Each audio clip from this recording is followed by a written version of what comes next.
It's actually the first episode that I am beaming in from Riyadh after announcing our collaboration with Jeel. And for my first guest is a gentleman called Maher Loubieh, who is the co-founder and CEO of Hala, who I first met during COVID, where we both were, I think, speaking at one of the online webinars regarding fintech and payments. From day one, we had this vision that we're building that bank, so lending is core part of it. Obviously, you cannot do it without lending, but you have to build it at the right time. If we didn't have that payment infrastructure, lending wouldn't have come in the right place, right? Because you're talking about micro, even nano businesses. So I cannot claim that we're smarter than anyone else, but you do something right and the timing comes in to help you figure that out. What have you seen have been the big changes in the overall fintech ecosystem in the kingdom and a bit beyond, even in the GCC and MENA region? I've had people who come with an idea that trying not to share it with anyone, so don't steal it. Welcome to today's episode, a very special episode of Couchonomics. It's actually the first episode that I am beaming in from Riyadh after announcing our collaboration with Jeel. For those of you who aren't aware of Jeel, Jeel is the state-of-the-art innovation center for Riyadh Bank. Now, there's a very long backstory in terms of how this collaboration came about, but I'm actually very, very chuffed and happy about the fact that we did it. And for my first guest is a gentleman called Maher Loubieh, who is the co-founder and CEO of Hala, who I first met, and we were talking just before the episode started, during COVID, where we both were, I think, speaking at one of the online webinars regarding fintech and payments. With all that, I'd like to welcome Maher. Maher, we don't have a couch here, but we have this next best thing, which is a chair. Welcome to Couchonomics. Thank you very much. Welcome to Riyadh. Thank you. It's a funny you say welcome. I've been here 14 years. I know. But now after this announcement, I think it's great to have you here. It is. I've been here for 20 years, so it's a second home for me. So it is, and it has become a second home for me. Yeah. I'm here every week. And this is where we're going to record from. So, Maher, let's start. We've got a lot of ground to cover. I obviously know a little bit about your business, but I'm not going to act to know more than I do. One of the things which is quite interesting is that Hala, the way it exists today, is, if I may say, different, maybe very different than the way it was originally envisioned, right? Yeah. So let's go back memory lane. Give us a story of how did it all start, and how did you decide to move and do the evolution to what Hala is today? Sure. So I would say I started in 2017. I was in my office. My current partner, my previous friend, Isam, came to my office and he said, he used to come like always, like it's probably the third time or the fourth time that we try to do something and it fails. But like that time he came to my office and he had like a piece of paper, probably had some notes on it, and he told me, you want to do something in the payment. I told him, okay, that's interesting. And he gave me a couple of names like Paytm, WeChat. He said, this is the thing, we're going to do that. I told him, let's do that. And I was like, probably I had a meeting probably after an hour. Okay, fine, let's do that. But it was interesting. Like we both got the conviction that we want to give this the best shot. And we started going out. I started doing some presentations, putting the model out, reaching out to any person that you might see. And I think that's the way to go. Like I've had people who come with an idea that trying not to share it with anyone, so don't steal it. And that's the total opposite of what you should do, actually. So we got this idea out. We went to talk to bankers, to anyone who works in the central bank, anyone who understands the financial sector, trying to pitch the idea and hear what they think, right? So the idea was totally different. The idea was a peer-to-peer model. It's inspired by the Asian models where you do peer-to-peer transfers, QR code payments. And we kept on pushing. And obviously the time was not very right at that point in time because in Saudi, the central bank was not yet open for the fintech space. So we kept on pushing every single door that we get across. And then we went into Abu Dhabi. They were opening this reg lab in ADGM. We applied there. Probably there was 110 applicants. We were accepted. Honestly, when When Assam told me, let's apply in ADGM, I told them, why would you go there? Like, we don't know the market there. I said, I don't know. Let's do it. I told them, okay, we trust you. I trust you. Let's do that. So we applied there in ADGM, and we went there to celebrate us being part of the Reg Lab. The good thing, SAMA was there, the central bank, and one of the SAMA officials back then, he was there at the panel, and they asked him about the innovation in Saudi, and he said, like, we have to follow the trail of innovation. Like, we've seen companies from Saudi coming here to take a license, and that doesn't look good for us. Again, fast forward probably 2 3 months from that, the Vision 2030 came, and things totally changed. And Sama called us, listen, guys, you want to do something? Come in, put your dream model, and things totally changed. And that was, again, this is what timing is about. Like, you're lucky in timing. This is how doors open. So we had the mandate to launch within 3 months. So it was we're rushing everything. We had to launch. We launched something totally different. We were a B2C player, wallet, and what was interesting is that we launched at the same time as another player, which is STC Pay, launched, and we looked at the apps and they were the same, I would say, which was interesting. Honestly, we didn't spend much on that, but we kept on acquiring more and more customers. Probably STC were spending and we were getting customers because of like the hype in this wallet space. And that was what we believed that will be succeed with us. And we had our QR code stands put at the restaurants and the merchants, and people used to scan them. And we do peer-to-peer transfer to split payments or whatever. But we got into 200,000 customers. But then what? Like, the first realization we got is that this model, the closed loop model, is not a model that works in Saudi. It worked in Asia where the infrastructure was not there. So you had to build it actually. In Saudi, the infrastructure was built already. People want to use the scheme and paying. They want to use Apple Pay. They want to use the NFC. And the first like realization happened after the Apple Pay launch, which happened probably in 2019. And then it was the biggest launch probably in the world. Like, everybody was using Apple Pay and nobody was using the QR code, which was realization like this is not the market. There's no product market fit really. And so we decided to move into a Revolut model, okay, where we issue cards and do the open loop because this is what the market needs. We issued cards and then it picked up more. So we kept on acquiring more customers. But there are two versions of what happened next. Like, there's one version that we were very smart and we figured out this is not the game we want to play and we pivoted. There's not the other real version, which is we got out of money, right? We were raising funds and people were so excited about this B2C space. And then COVID hit and nobody was answering and we're stuck. Like, we're about to fundraise actually. And then there was nothing to do from here. Like, we looked at our cash flow and it's probably 2 months for us to live. And fundraising has totally stopped. So, and looking at our financial statements, the revenue is minimal, probably 10,000 or 20,000 riyal per month for 250 probably thousand customers. So we had to rethink what we're doing. Honestly, it was a very tough period. Like, I would say a lot of people went into panic mode. The good thing is that we didn't panic as much. We kept on trying to figure out what to do from there.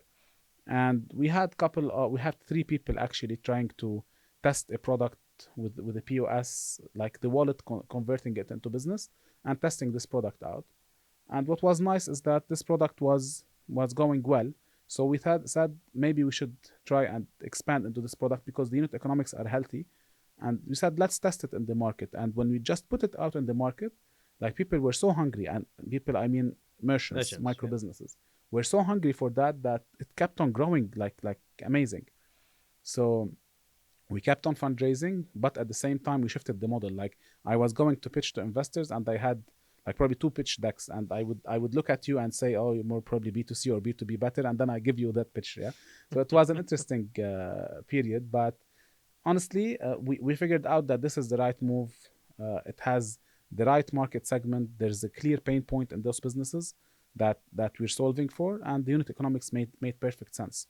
So we had to pivot totally, and I think the pivot was very structured in a way that overnight everybody now has a change of heart. Everybody is working on a B2B, working on a new vision. We're building the bank of SMEs.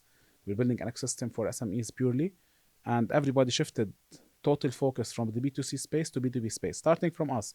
Like, I stopped using the wallet and started using STC Pay. That's it. This is Right. the end of it. Right, and that's the end of it. So let me ask a question, right? So, uh, The micro, small, medium enterprises sector, there's so much rhetoric. I think, I can go back 20 years when I started my career, and there were things we used to hear about how the businesses, or small businesses, are underserved, right? And that story carries on, right? Very simple question to you, right? Why do they continue to remain underserved despite the fact that they're a key part of any nation's backbone, especially a nation which is trying to diversify and accelerate their growth? And let's be honest, the micro and SME businesses also employ nearly 50-60%, if not 90% of the Yeah. workforce. What's your take on it? Why do we continue to use this term that the MSMEs are underserved, which they are?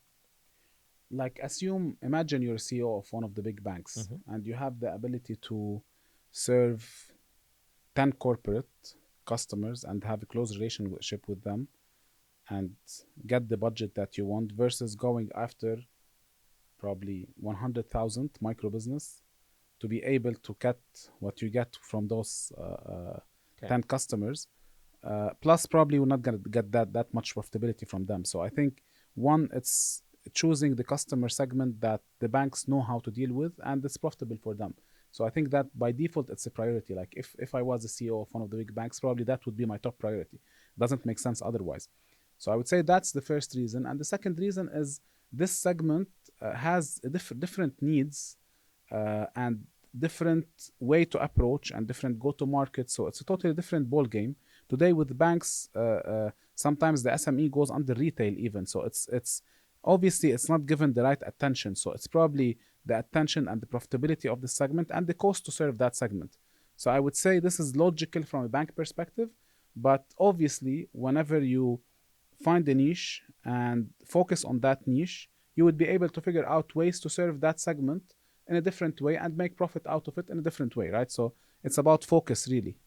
So I agree. So I do agree, but let me challenge you on that a little bit, right? So I do agree that there are different segments. They have different needs. You need to hyper focus, hyper segment. Sorry, you need to sophisticatedly segment and hyper focus. But it is a tough business, right? Working, right? It's a tough business because, as you said, 1,000 SMEs or MSMEs, maybe 10,000, maybe 50,000. There is certain uniqueness about all of them. Yes, you can categorize them into segments. The unit economics isn't easy in terms of acquisitions of these customers, right? The share of wallet could be high, but the entire wallet size is different. So, if I just ask you, without you revealing your secret sauce here, what are the sensible building blocks for building a strong SME proposition in the financial services sector? And there are a number of fintechs which are trying to target. The vast majority of them don't succeed. Yeah. In your view, what's the reason that they don't? So, two parts to the question. What are the building blocks? Why are some of your other competitors or previous players who've tried to go for this market not succeeded, and then all run up the same curve to say, oh, let's get to medium corporates and medium enterprises, and then eventually land up as far as Yeah. high as you can?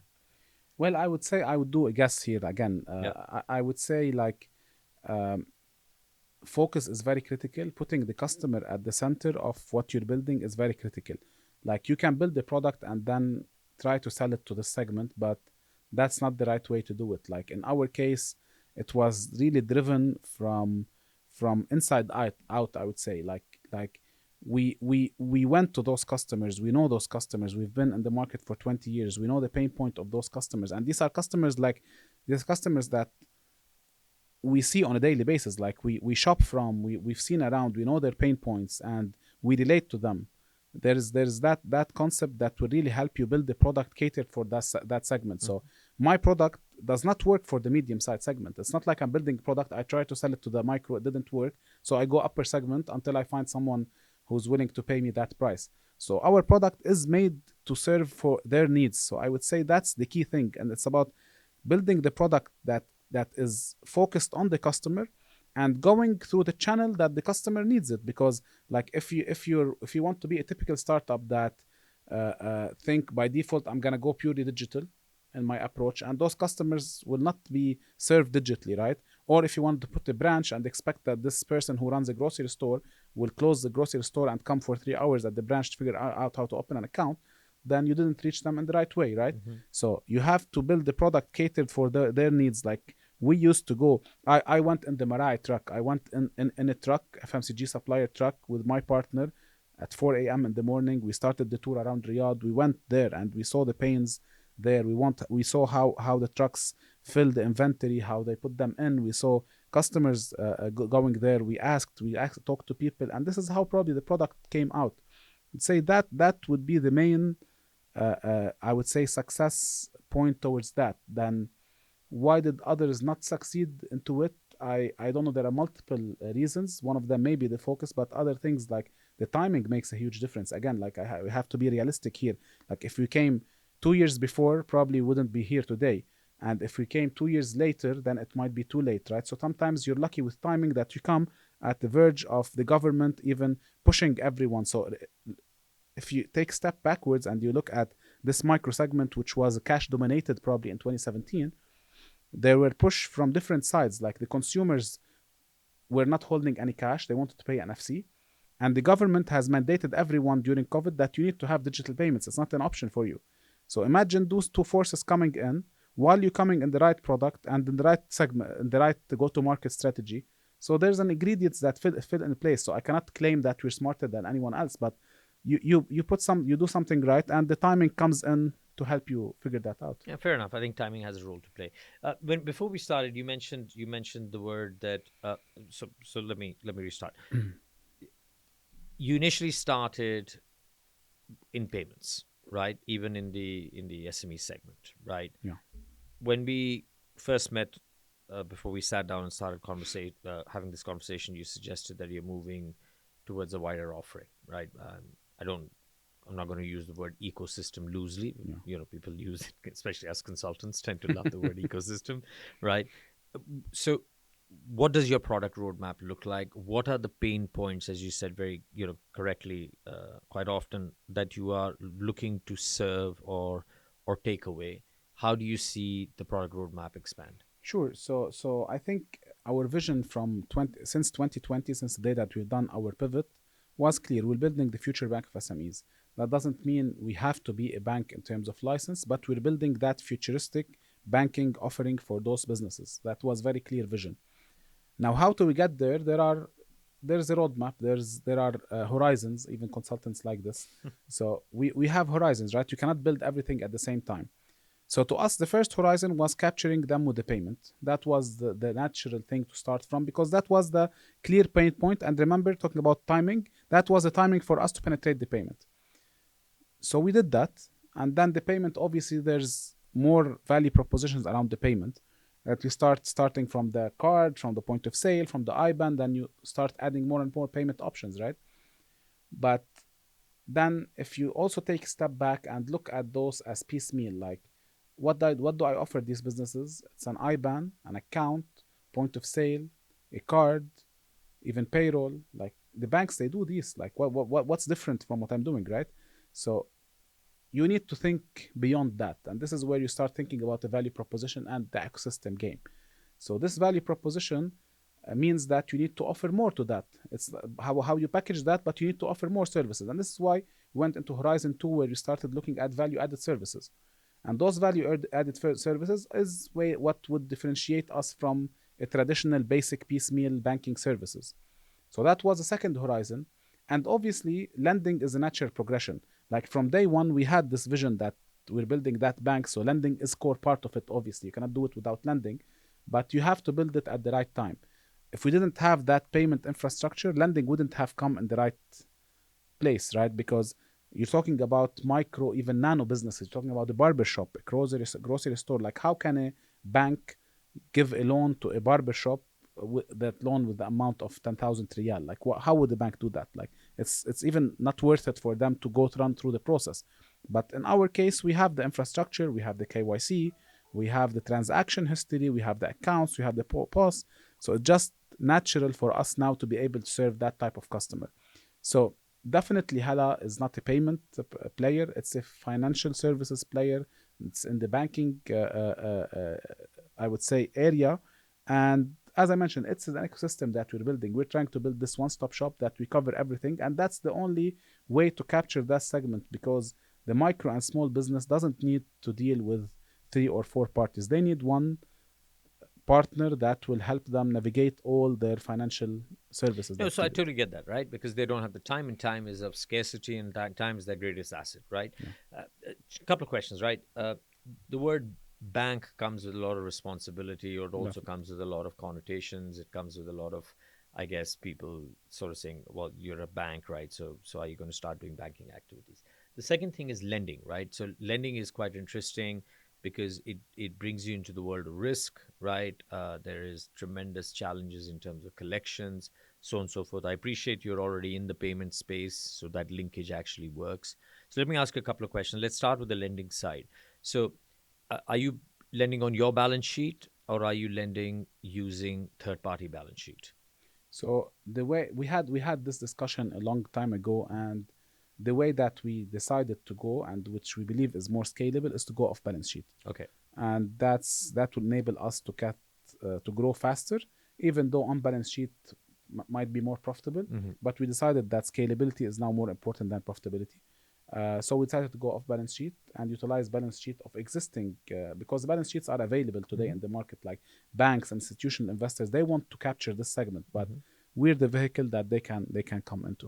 And these players are willing and ready to go with your underwriting policies and the perceived risk that you're going to be taking with these small businesses. Yeah, that's so far. Yes, this is the case. Yes, they believe in that segment, because then again, like I would say, we are one of the few players, if not the only player, that is able to really underwrite this segment in a proper way, because we have a history. And do you underwrite these guys in a different way? Is there something unique? You don't have to share the Yeah. secret sauce here, There's but is there something unique in the way you underwrite? there is no rocket science. Like this is not something out of this world. I can use like words like AI and machine learning. Like it's easy to use them, but like there's no rocket science. Like it's a matter of you figuring out how to underwrite this type of business. Again, probably if you ask for financial statements, they don't have it. Even if you go to the credit bureau, they might not have a history there. But it's a matter of figuring out how to utilize their history with Hala, to be able to predict their behavior going forward. Like we do subscriptions, so we take monthly subscriptions, so we know the behavior of them paying, Mm-hmm. and we have a history of 6 months plus with them, so we know the seasonality even of their transactions. So you build the credit score on that, but more importantly, this is dynamic credit score. Like we might see that this is not enough, and you start building more and more data. So it's a data game that we're building. Again, we are just starting with that, so I cannot claim we have the track record like that. We've nailed that.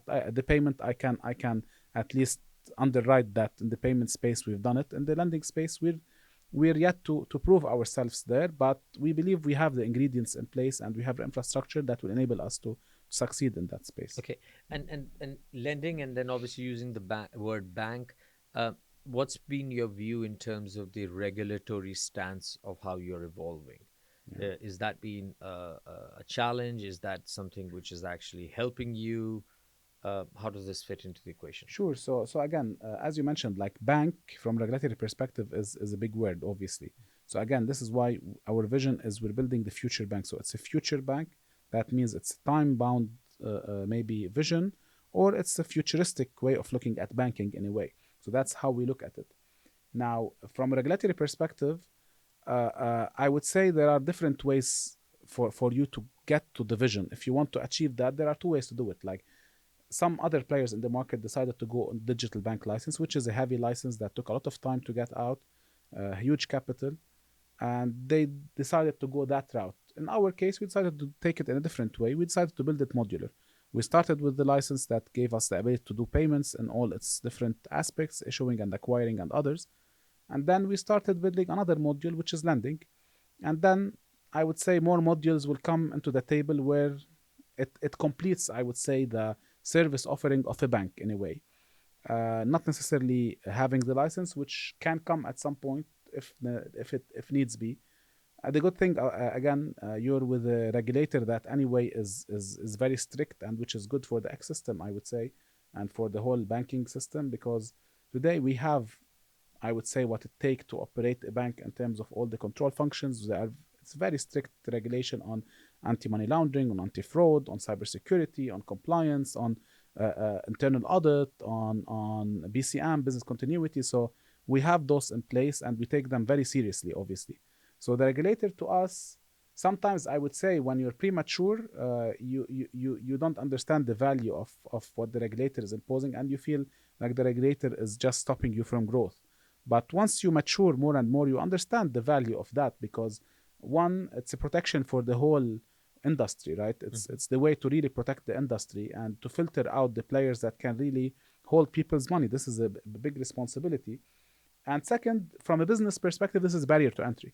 Like, if you look at the strategies of tens of players in the market who do retail or startups or SaaS, everybody wants to go into the financial space, but it's not a walk in the park, obviously, because it comes with a lot of investment, a lot of experience, a lot of even cost out there to be able to run that type of business. So to us, the regulatory framework has been an enabler in a way.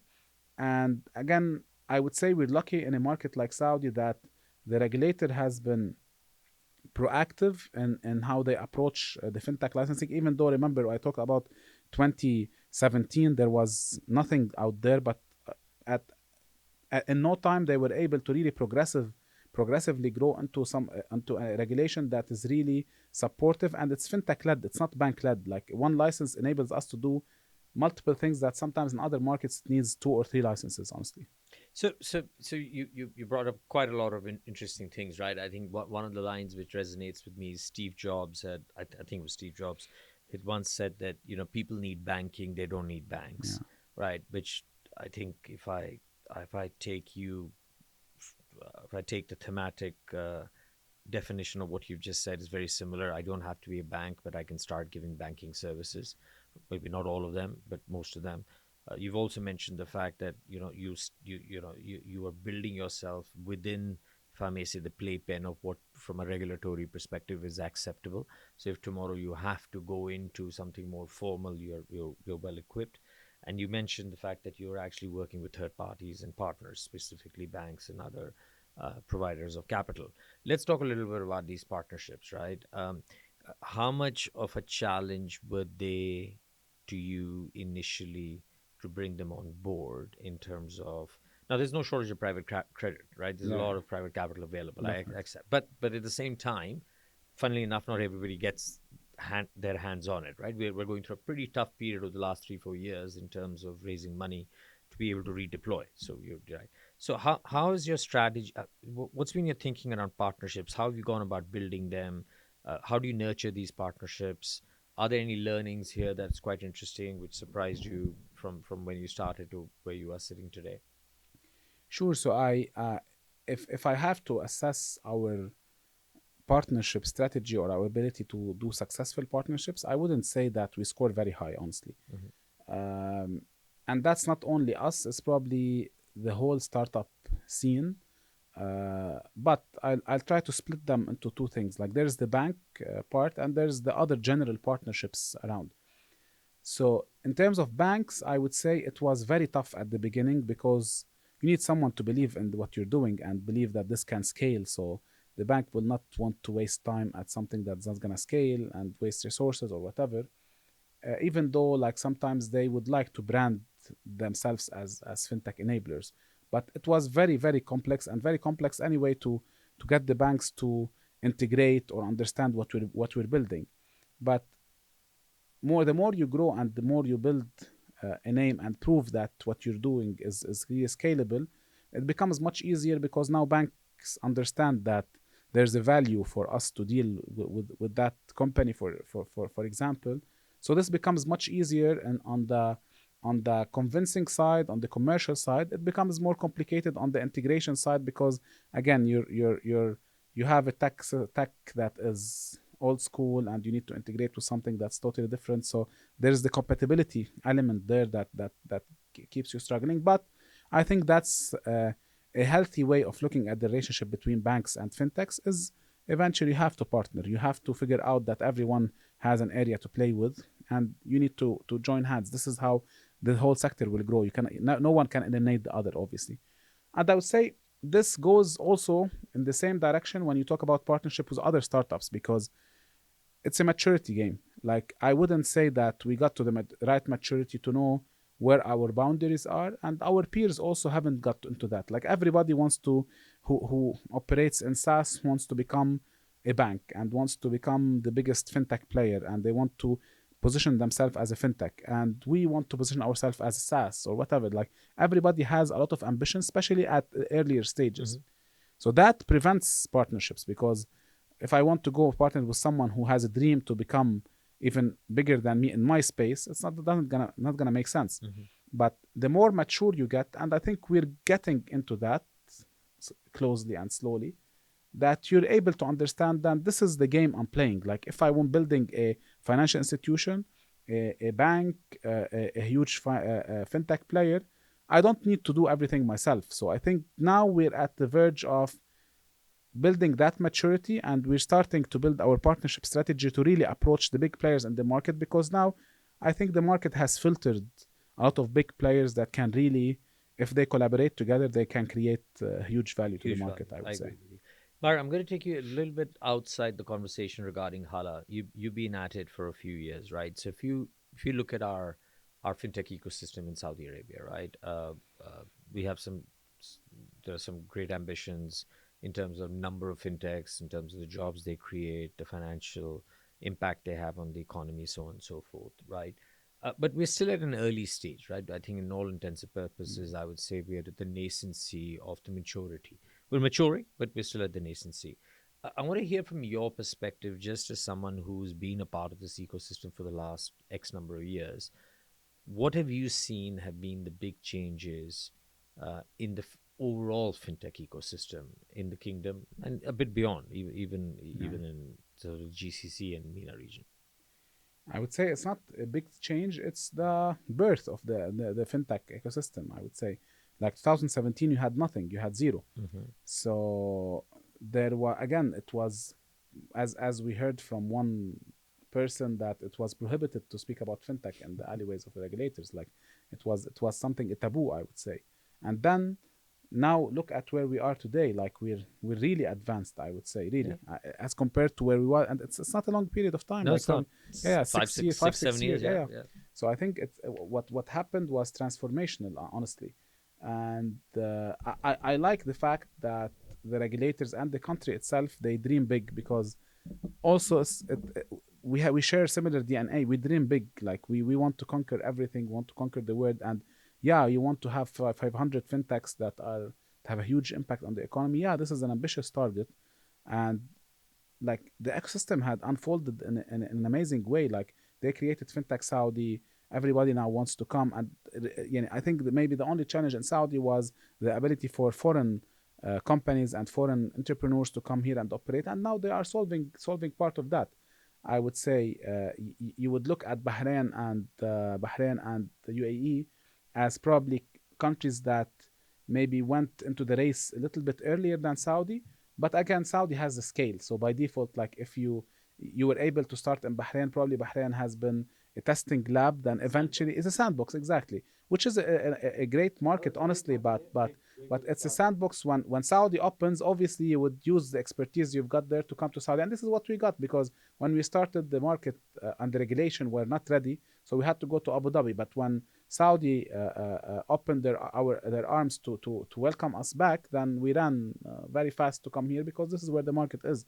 So I think what we've seen is amazing, but what's yet to come is even more interesting, because now we're gonna see the real maturity of that But then sector. let me put you on the spot. So what is required then? So again, people sort of run to the regulator Mm. and say, "Oh, it's all about regulators and they have to change the way, and and then everything will happen."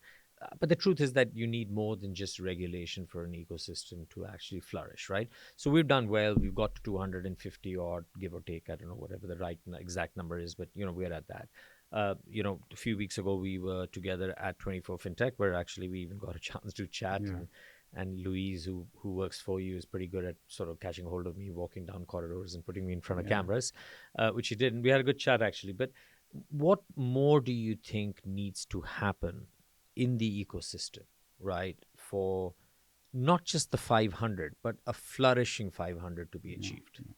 So I think, again, we go back to the ecosystem word. I know it's overused, but it's reality. Like it's not one party that will make it happen.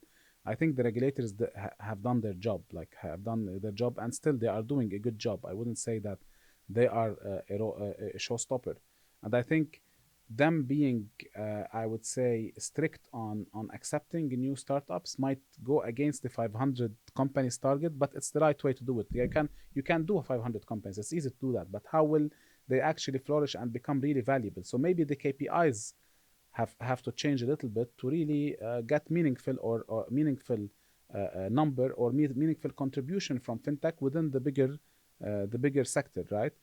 So that's very important, and I think everybody has done a major part now. Like they created ecosystem builders, they created accelerators and incubators, they created VCs. So the ecosystem has matured enough. I would say, if I would say that what are the missing elements for us from here onwards, I would focus on two things. One, there is the skill set and the talents, Talent, yeah, which is good critical point. because we need to open up the talent pool, right? You cannot depend only on the local talent, because as much as the local talent is great and amazing, and we love them, and we have majority of our people who are locals, and these people are building that company, but you have to get the expertise. Like there are countries that have built huge things that are advanced, and we need to benefit from their experience. So Hmm. you have to make sure you attract the right talent properly, and to give them room for this right talent to actually grow and take positions and everything.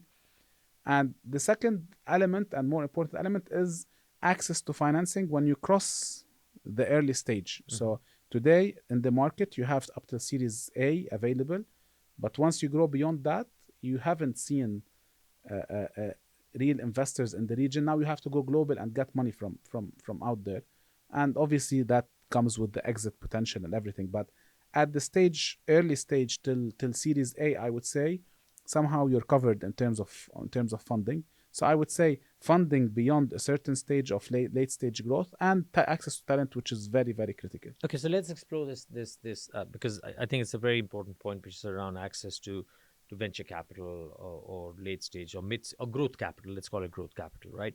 That has been a mixed bag, right? Some firms have found it easier than others, which is not unusual because the ones who have actually achieved a certain level of scale or are in a sector which has enjoyed a certain level of, if I may say, infamy, they have raised money. Generally, I still don't see access to capital as easy as it was maybe 3, 4, 5 years ago, right?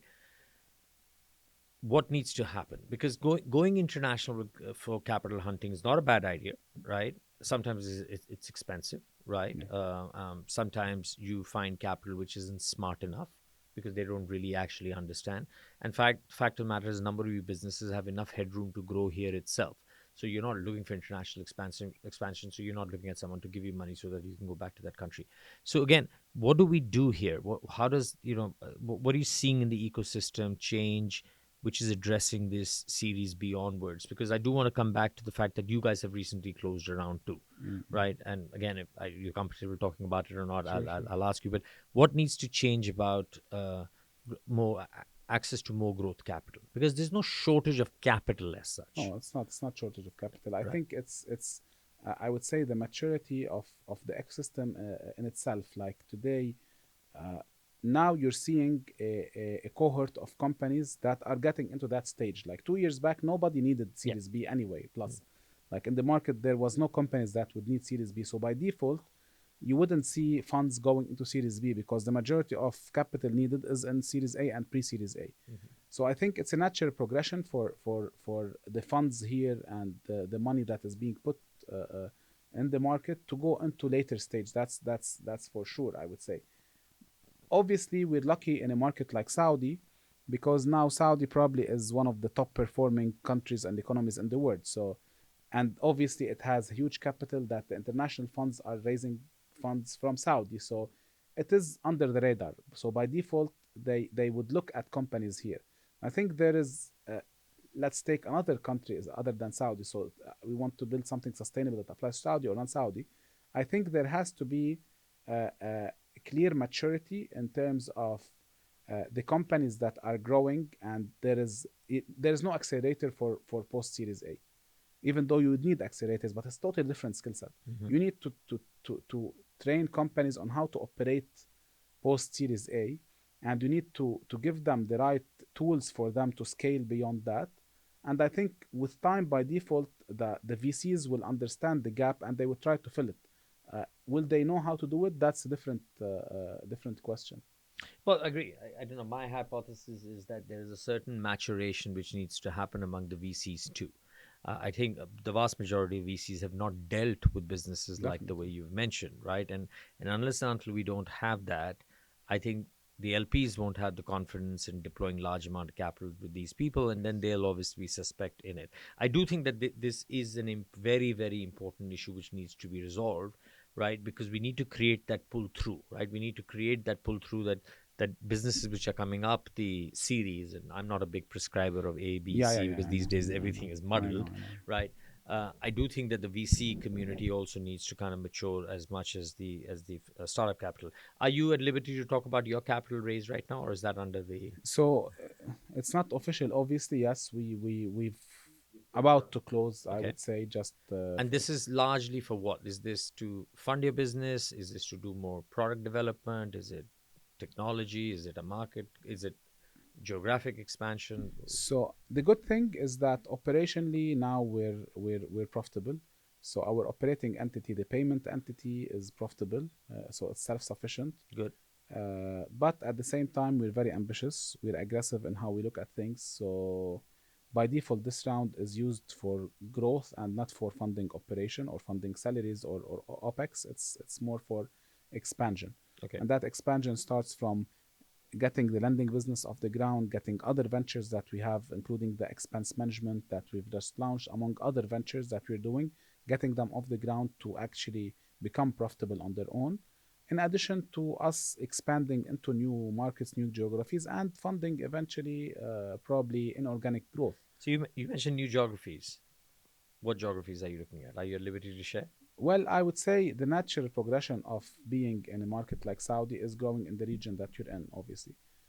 And we were at some point very bullish about the MENA countries.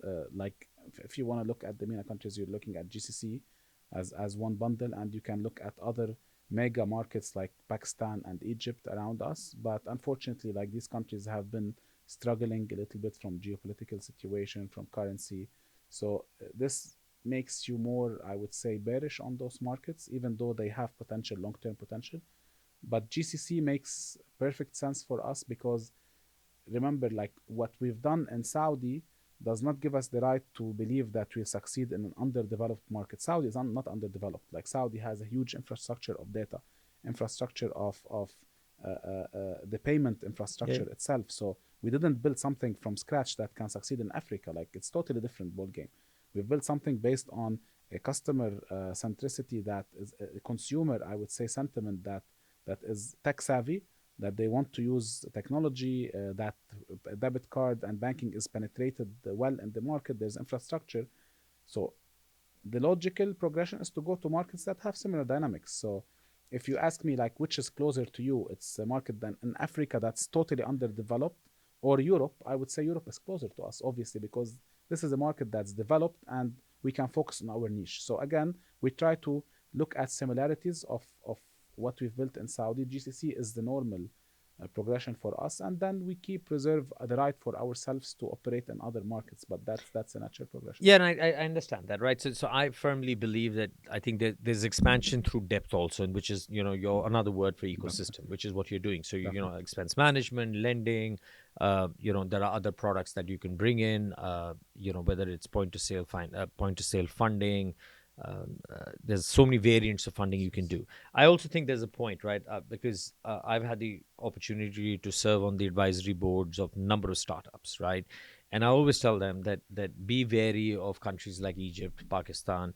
It's not just the currency risk and the geopolitical risk, but the unit economics of how these countries operate is very different. The way you acquire customers is also quite different, right? Because you're now talking countries which are 100 million, 200 million, 300 million, right? It's different, a different scale.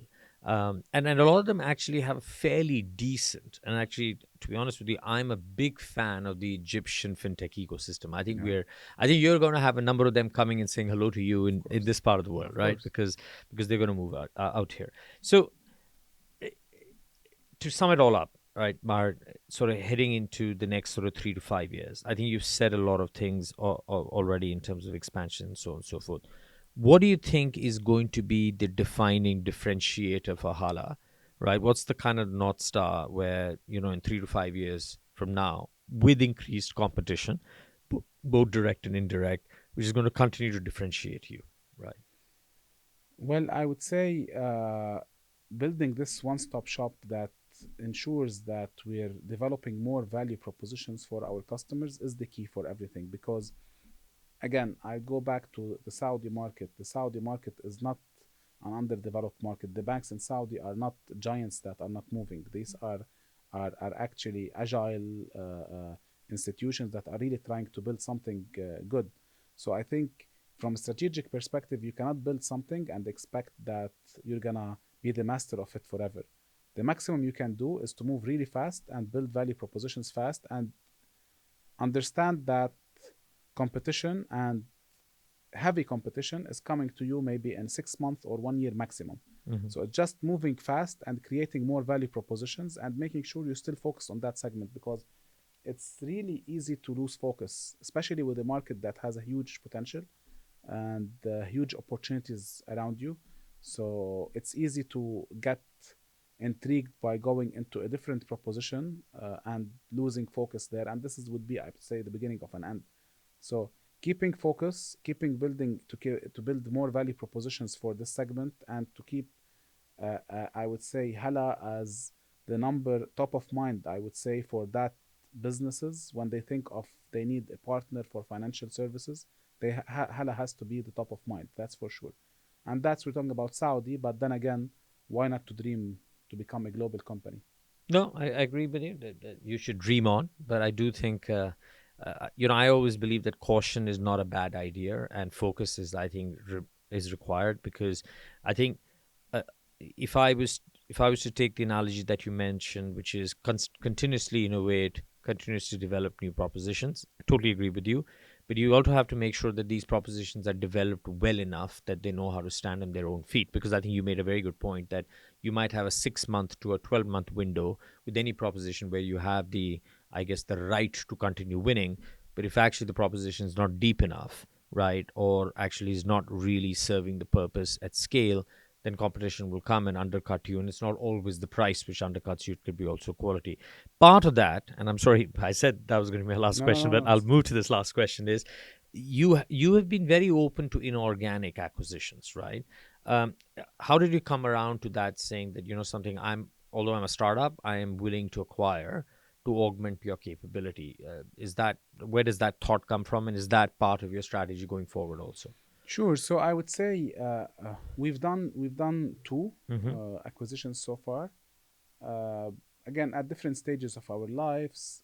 I wouldn't say they were built on a pre-developed strategy. Like we knew exactly what we want to acquire. Probably they were opportunistic that came to us, and we decided to capture that way of that approach. Then if you ask me were they successful or not, I would say not necessarily everything was successful, definitely, but we learned a lot.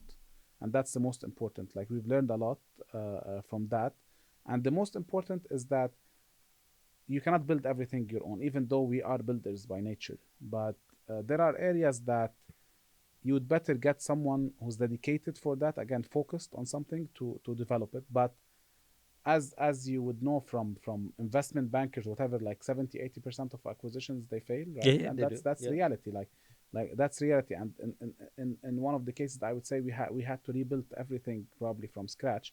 But to us, it's a learning experience. Like today, definitely the second acquisition was definitely more successful, and maybe the third one would be better. So is it part of our strategy? Yes, but it's not necessarily like we're just putting that we want to acquire 10 companies and it's a KPI that we want to achieve. No, like we have a roadmap of things that we want to achieve. And then there's the normal, I would say, logical thought process is: do I build, do I partner, do I acquire? And you have to weigh all these These different options. options Yeah. in order to make a decision. But you have also taken into consideration the market timing and dynamics, because today we're a market that is a buyer's market, right? Today, unfortunately, the market has gotten a lot of startups to actually go on the route of fail or get acquired, right? Mm. So you have to also be opportunistic within the market that you're operating in. But you don't need to acquire for the sake of acquiring, because it's a distraction. It can be counterintuitive, right? But you have to be opportunistic as long as this is on strategy. Maher, you know, my closing thought is uh, you and the business comes across as sensible Okay. and pragmatic, right? And to me, those are very good virtues to have because, I guess that this tells you my age here. I've seen enough water flow under the bridge, and that on top of the bridge where I've stood. We can all have grand plans. We should dream big. There's no harm in dreaming big. But I think when we come to execution, I think being pragmatic and being sensible is actually the right thing, right? I think those are virtues which you should hold true, irrespective of how big you guys become. It's a compliment, by the way, Thank you. right? Right. It's a Good, you compliment. explained it. Yeah, no, You cleared it. Yeah. it's genuinely a compliment because I do think being sensible is very very smart, and especially at the state where you are, because you are relatively early in your own journey. The ecosystem is relatively at a very early journey. Your buyers are also at a very relatively early journey of Definitely. understanding how to deal with it. So I think there's a lot of ambiguity in the journey. So I think being sensible is great. I'd like to thank you. Thanks for coming in. Pleasure. And we're going to meet again, I'm sure. Definitely. And I'm going to continue following what you guys are up to. Who knows? If I hit another 100 episodes, we might be back on the couch or the chair as you are in today. Thank you. Thank you for coming. Thank you very much. I appreciate the time, and my pleasure to be the first host after your partnership with Jeel. So thank you again. Appreciate that. So, ladies and gentlemen, that was Maher. Maher is co-founder and CEO of Hala. Interesting story. Started in the B2C world, predominantly focused on P2P payments. Now is an ecosystem player for the micro and small medium businesses who wants to be a bank of the future. And I think this is important to actually understand that pivots do work. I think he was humble enough to say that actually sometimes you know luck does count, but I think there's an old adage which goes luck favors the brave. So I guess I commend them for being brave and sensible, which is sort of my takeaway. With that, goodbye, and I'll see you next week. Thank you.